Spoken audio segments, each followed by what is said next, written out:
I think moving to the next phase, which is what are the key growth metrics that you should track for B2B and B2C companies? We all know what gets measured gets delivered. Without measuring, nothing works.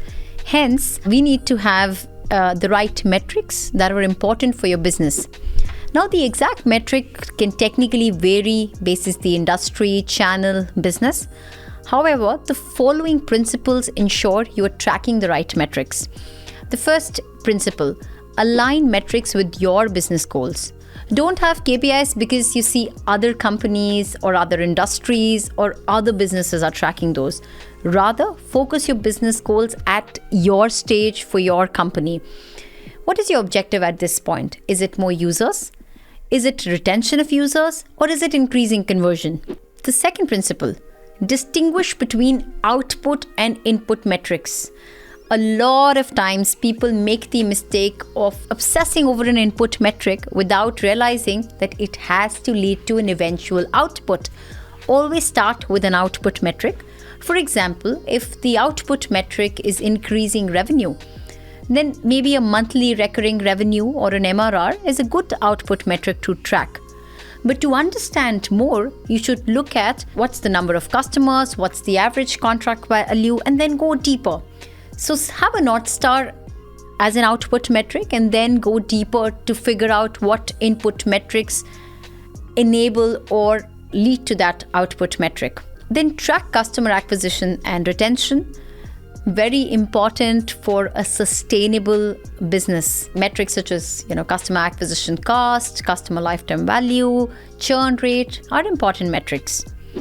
Another one which is often ignored and usually very important, always have customer-centric metrics as part of your key metrics.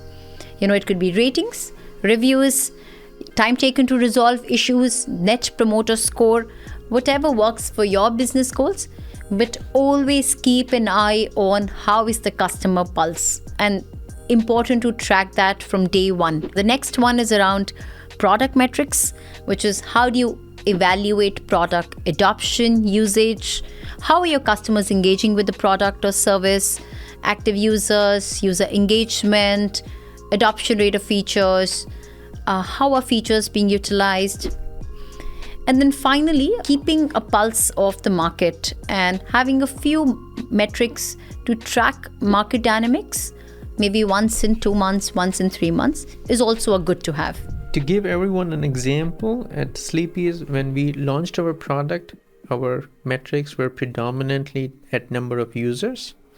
And as we continued to grow, we moved towards monthly revenue rate.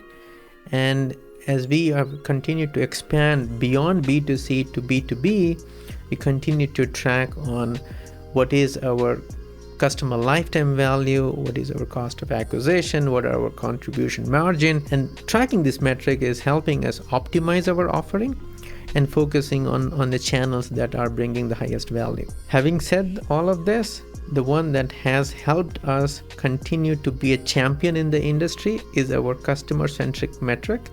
And we have been focused on tracking the feedback that we have been getting from our customers, the reviews that we have been having, and also the net promoter score.